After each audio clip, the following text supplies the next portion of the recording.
Ng'embeera y'ensi bw'eri nti yakuyiiya, abakkiriza abasinga bava ku byawandiikibwa ne beerabira kye kituufu kye bali eky'okuba abaana ba Katonda olw'okuba nti batoba n'ensi nga kwogase n'obwavu obukudde ejjembe ensangi zino.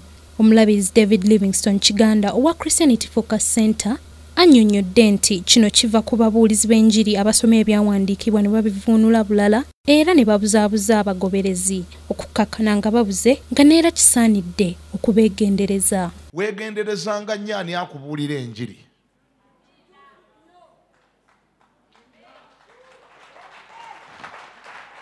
Wangi? Weegenderezanga nnyo ani akola atya? Oba kisoboka mucekinge ne background ye yavaawa. Abantu batera nnyo okubuulira nga beesigama kuwa gye baava.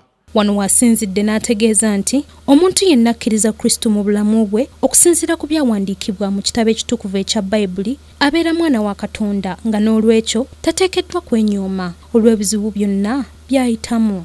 Ffe balangira. We are the children of God. Ffe baana ba Katonda ali waggulu ennyo, omuyinza wa buli kantu, naggagga nannyini buli kimu. Oyo ye taata waffe. Ku lwa Kingdom TV, Madrid Nabukera amalindirire.